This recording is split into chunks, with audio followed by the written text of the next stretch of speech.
नमस्कार दोस्तों, स्वागत है आपका हमारे YouTube चैनल में। इस कहानी को अंत तक सुनिए, ये कहानी आपकी जिंदगी बदल देगा।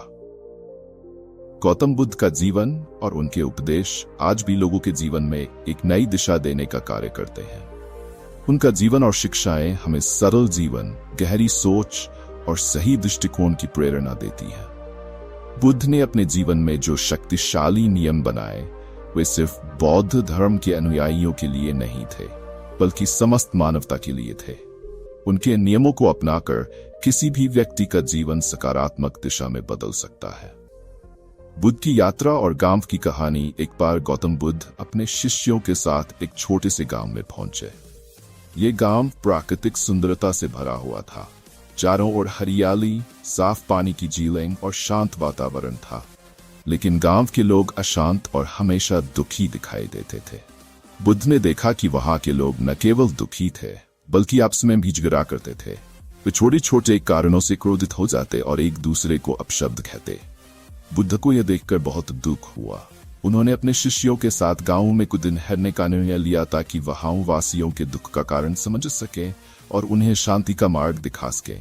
गांव में रहने के दौरान उन्होंने वहां के लोगों से बातचीत की और उनकी समस्याओं को सुना। बुद्ध ने महसूस किया कि इन सभी समस्याओं का मूल कारण लोगों का दृष्टिकोण और जीवन के प्रति उनका दृष्टिबोध था। बुद्ध के 5 शक्तिशाली नियम। बुद्ध ने गांव के लोगों को 5 शक्तिशाली नियम बताए।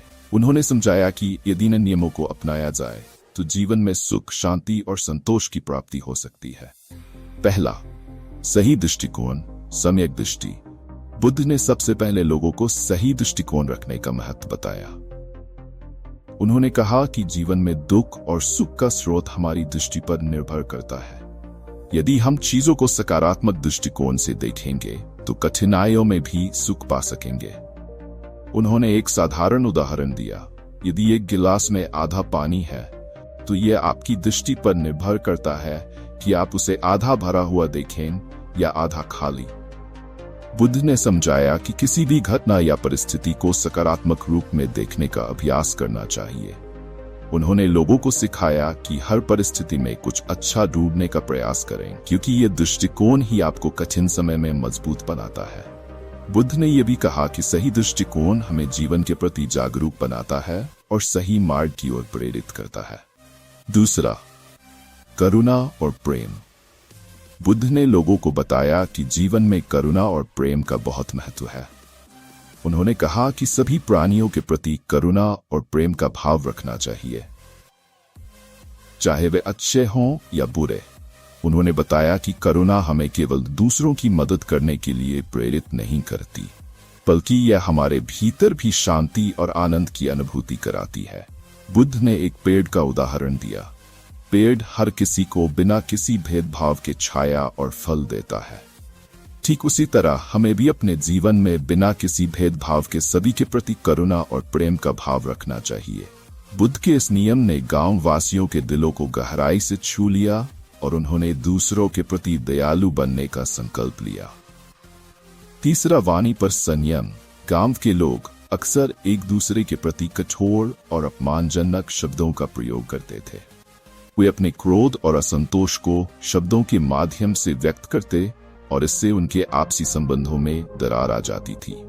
बुद्ध ने वाणी की शक्ति को समझाते हुए कहा कि शब्द तीर की तरह होते हैं, जो एक बार निकलने पर वापस नहीं लौटते।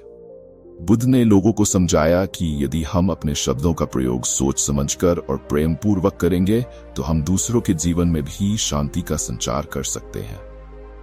उन्होंने यह भी बताया कि कठोर और कटु शब्द न केवल दूसरों को दुख पहुंचाते हैं, बल्कि हमारे भीतर भी नकारात्मकता और अशांति उत्पन्न करते हैं। बुद्ध के इस नियम का पालन करते हुए लोगों ने अपने शब्दों में मिठास और सकारात्मकता लाने का प्रयास किया। चौथा, धैर्य और सहनशीलता। क्षमा और धैर्य। गांव में कई लोग गुस्से और बदले की भावना से भरे हुए थे। उन्हें छोटी छोटी बातों पर क्रोध आ जाता और वे आपस में लड़ाई झगड़ा करने लगते। बुद्ध ने लोगों को धैर्य और सहनशीलता का महत्व समझाया। उन्होंने कहा, गुस्सा और बदले की भावना मनुष्य को भीतर से कमजोर बना देती है। धैर्य और क्षमा सबसे बड़ा बल है। इसे धारण करने वाला मनुष्य कभी पराजित नहीं होता।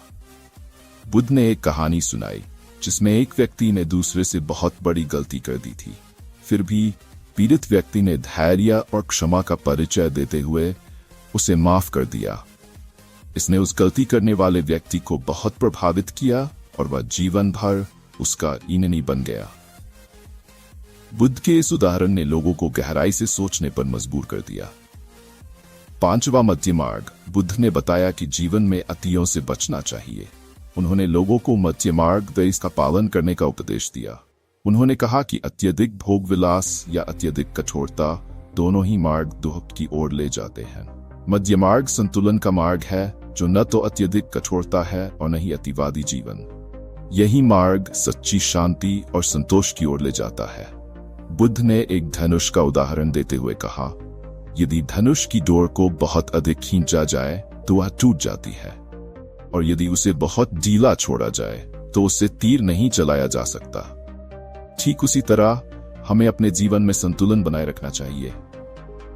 बुद्ध का अंतिम संदेश। गांव के लोग बुद्ध के इन नियमों से बहुत प्रभावित हुए।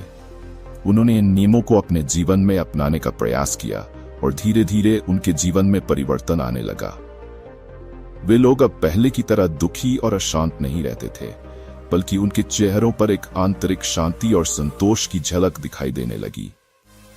गांव छोड़ने से पहले बुद्ध ने उन लोगों को एक अंतिम संदेश दिया। ध्यान रखना, परिवर्तन बाहरी परिस्थितियों में नहीं बल्कि तुम्हारे भीतर होता है। जब तुम अपने भीतर के अंधकार को दूर करोगे, तब तुम्हारे जीवन में सच्ची रोशनी फैलेगी। बुद्ध ने समझाया कि ये नियम न केवल दूसरों के प्रति हमारे व्यवहार को प्रभावित करते हैं, बल्कि हमारे अपने मन और आत्मा की शांति के लिए भी आवश्यक है। उन्होंने लोगों को प्रेरित किया कि वे इन नियमों को अपने जीवन का हिस्सा बनाएं और एक संतुलित, शांतिपूर्ण और सुखी जीवन जिए। गौतम बुद्ध के ये शक्तिशाली नियम आज भी हमें जीवन जीने की सही राह दिखाते हैं। सही दृष्टिकोण, करुणा और प्रेम, वाणी पर संयम, धैर्य और सहनशीलता और मध्य मार्ग का पालन करके हम अपने जीवन में संतोष, शांति की प्राप्ति कर सकते हैं। बुद्ध के इन नियमों ने उस गांव के लोगों के जीवन को एक नई दिशा दी और उन्हें जीवन में सच्ची शांति का अनुभव कराया।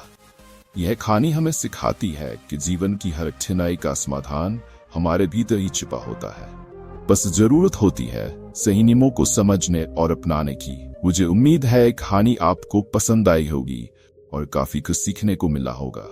कहानी के विचार आप हमें कमेंट बॉक्स में कमेंट करके बता सकते हैं। बाकी ये कहानी आपको अच्छी लगी हो तो इस वीडियो को लाइक करें और ऐसी और कहानी सुनने के लिए चैनल को सब्सक्राइब जरूर करें। तब तक मिलते हैं हम आपसे एक और ऐसी ही प्रेरणादायक कहानी के साथ। धन्यवाद।